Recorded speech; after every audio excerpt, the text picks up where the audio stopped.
Chapter 13. Unexpected Plunge. "Have you learned something about Miss Margaret Judson?" Nancy inquired as she led Mrs. Sutter to a secluded corner in the hotel lobby. "Do you know where she's living now?" "No, Miss Drew. That's what I want to talk with you about." Nancy looked puzzled, and Mrs. Sutter hastened to explain. She had learned from the village postmistress that several letters addressed to Margaret Judson were being held for lack of a forwarding address. "I thought you might have found out where she lives," the woman added. "No, I haven't," Nancy answered. It was clear to her now that Mrs. Sutter had come, not just to impart information, but to learn why Nancy was interested in Margaret Judson. The young detective cleverly avoided Mrs. Sutter's questions, but could not help feeling provoked because so much time had been wasted. She ended the conversation by explaining that her friends were waiting for her at the breakfast table. Bess and George had just finished their meal. Since it was so late, Nancy ordered only orange juice and breakfast rolls. "You can't win a golf tournament on a diet like that," protested Bess, who loved to eat. "I must hurry. I was with Mrs. Sutter longer than I expected and learned nothing except that Margaret Judson hasn't picked up her mail for a long while." The girls hastened to the hotel's golf office. They found the tournament chairman talking earnestly with a group of players who were to compete in the day's finals. Betsy Howard, Nancy's opponent, explained to her, "There seems to be some mix-up. Our match has been postponed until 1 o'clock. "I'm glad," said Nancy. "I really prefer to play this afternoon."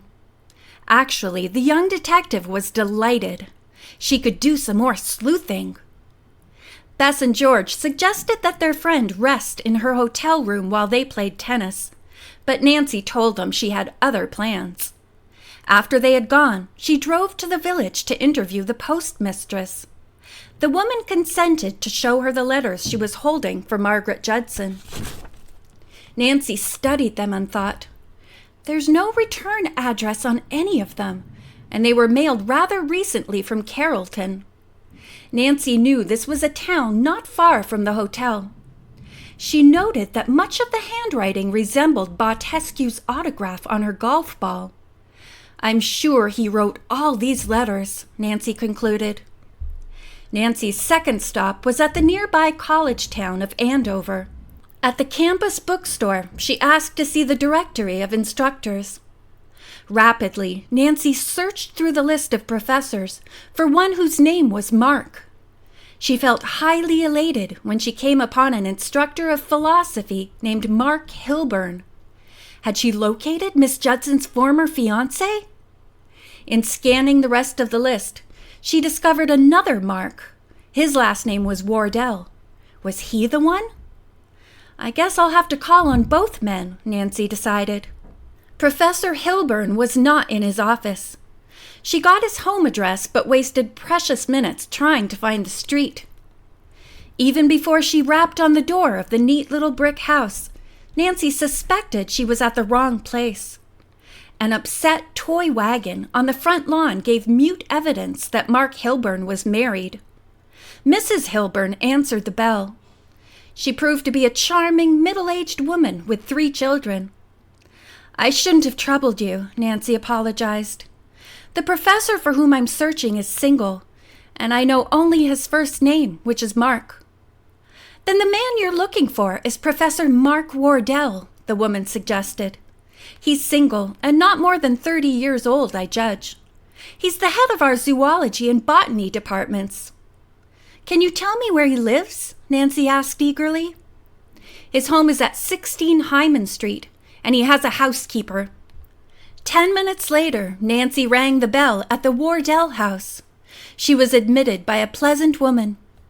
"Professor Wardell isn't here just now," she replied to Nancy's inquiry. "Sometimes he comes home to lunch, but I never can be certain. He usually takes a hike in the woods. The professor is deeply interested in nature lore." Nancy was disappointed, but decided to take the woman into her confidence. She mentioned that she was trying to locate a man who was an acquaintance of Margaret Judson. "Oh, dear me, they were more than mere acquaintances," the housekeeper replied quickly.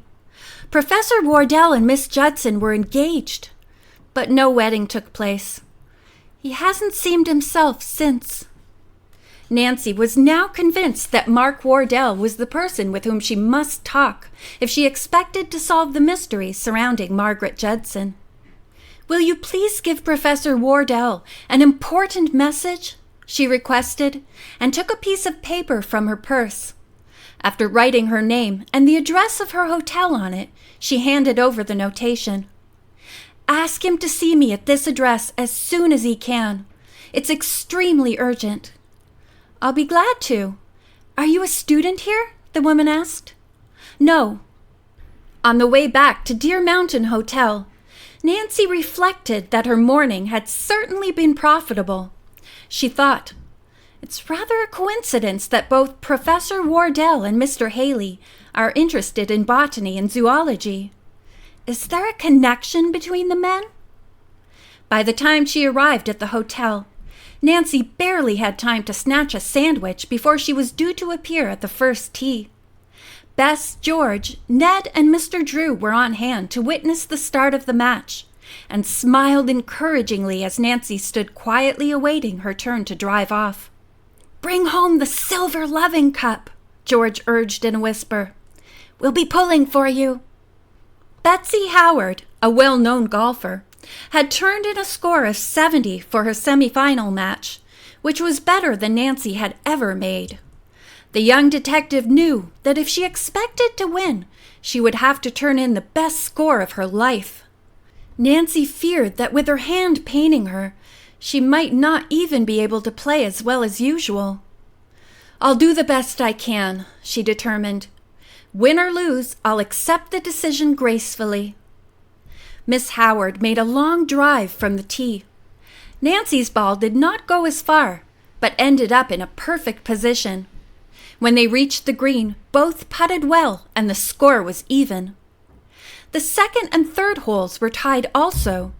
At the fourth hole, Nancy gained the advantage when Miss Howard's ball lodged in a bunker, but the fifth hole found them even again. They played through the sixth and seventh, fighting for the lead. So absorbed were both girls in their game that they scarcely noticed how overcast the sky had become. Black clouds rolled swiftly up from the west, blotting out the sun. The ninth hole, marking the halfway point of the match, left the girls still even. Betsy Howard seemed as fresh as ever, and on the 10th tee drove out a ball which easily went 220 yards. "A beautiful drive," Nancy praised her as she stepped forward to take her turn.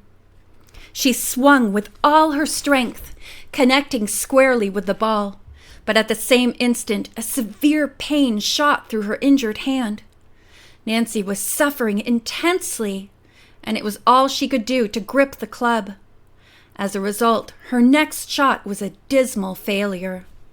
Quick to seize an advantage, Betsy Howard took the hole easily. The 11th also fell to her. Nancy, 2 down, feared the match was lost. "I can't give up," she said to herself grimly. As the girls teed off at the 12th hole, a few drops of rain spattered their faces. Betsy Howard glanced anxiously at the sky. "It looks like a hard rain coming," she declared nervously. "I'm afraid of thunderstorms." By the time the two reached the 12th green, it was raining steadily. In trying to hurry, Betsy Howard missed her putt, and the hole went to Nancy, leaving her now only 1 down. She must make up that point. The 13th and 14th, played in a drenching downpour, were halved, leaving the score the same as before. By this time, a rough wind had sprung up. "This is terrible," Betsy exclaimed. "Surely the committee can't expect us to finish our match in this kind of weather." She hesitated a moment, then abruptly handed her driver to the caddy. "I'm going back to the hotel," she announced. "If the committee says we may continue the match tomorrow, fine.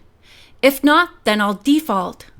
No, we'll stop by mutual agreement, Nancy replied. No one would blame us for failing to finish under these conditions. The rain began to fall in torrents. Betsy Howard, followed by the two caddies, ran as fast as she could toward the hotel.